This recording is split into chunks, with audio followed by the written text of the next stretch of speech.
Hello' বন্ধুসকল, আজি আপোনালোকক দেখাবলৈ চেষ্টা কৰিম ঘৰতে কেনেদৰে আমৰ আচাৰ তৈয়াৰ কৰিব পাৰে। আৰু আপুনি যদি মোৰ এই চেনেলত নতুন হয় তেনেহ'লে please like, share and subscribe কৰিবলৈ নাপাহৰিব। আপুনি প্ৰথমতে আমটো ভালদৰে ধুই ল'ব।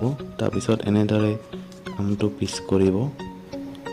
পিচ কৰি হালধি অলপ মিক্স কৰি ৰ'দত 1 হুকা বা 2 হুকা দি ল'ব। তাৰপিছত 5 ফোৰণ আপুনি আৰু সৰিয়হ দুটা দেখিছে, দুটা অলপ ভাজি আপুনি তাৱাত ভাজি ল'ব। তাৰপিছত অলপ মিক্সাৰত মাৰি ল'ব।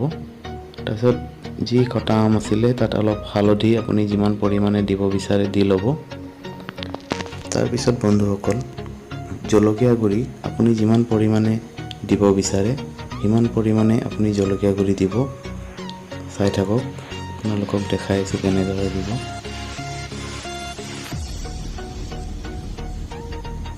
দেখিবলৈ পাইছে জলকীয়া গুড়ি এনেদৰে আপুনি যিমান পৰিমাণ আপোনাক দৰকাৰ হয় সিমান দি ল'ব জলকীয়া গুড়ি।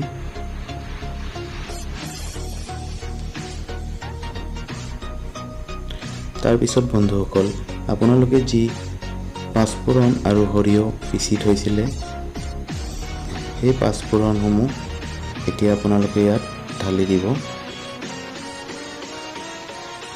তাৰপিছত আপুনি যি সৰিয়হটো থৈছিলে সেই সৰিয়হসমূহ ঢালি দিব ইয়াত।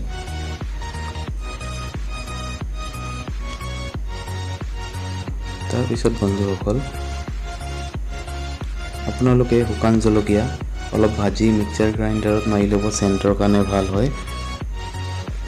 এনেদৰে আপুনি শুকান জলকীয়া অলপ দিব পাৰে, দিলে ৰংটোও ভাল হ'ব, আপুনি খাবলৈ অলপ সোৱাদটো ভাল হয়। সেইবাবে আপুনি এনে দিব পাৰে শুকান জলকীয়া মিক্সাৰ গ্ৰাইণ্ডাৰত মাৰি বা হাতেদি যিহঁতে পিছে।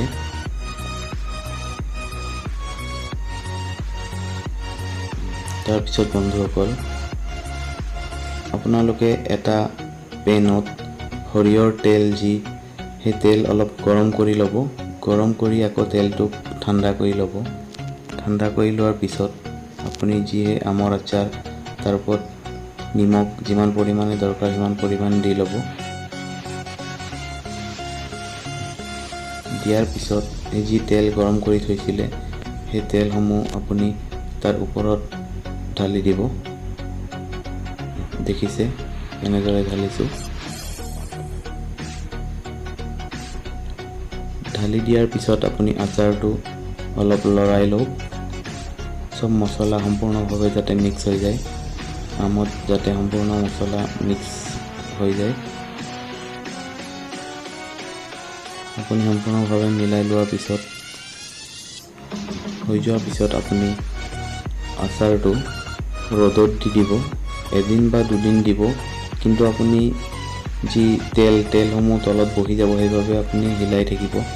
অলপ এনেই চামুচ দি পেলাই তলৰ আচাৰটো ওপৰৰ আচাৰটো তলত কৰি দিব। 2 দিনমান দিব। তাৰপিছত আপুনি যেতিয়া দেখিব তেলটো বহি গৈছে, ওপৰত উঠি যাব তেল, আপোনাৰ মছলাসমূহ তলত বহিব। তাৰপিছত আপোনাৰ আচাৰ সম্পূৰ্ণভাৱে সাজু হ'ব আপোনাৰ খাবলৈ বাবে। এই চাওক, আচাৰ সম্পূৰ্ণভাৱে সাজু হৈছে, খোৱাৰ বাবে উপযোগী হৈ গ'ল। এই আচাৰ আপুনি দেখিবলৈ পাইছে কিমান সুন্দৰ হৈছে দেখিবলৈ। খাবৰ বাবে সাজু আপোনাৰ আচাৰ। আপুনিও ঘৰতে এনেদৰে আচাৰ বনাব পাৰিব অতি সহজতে।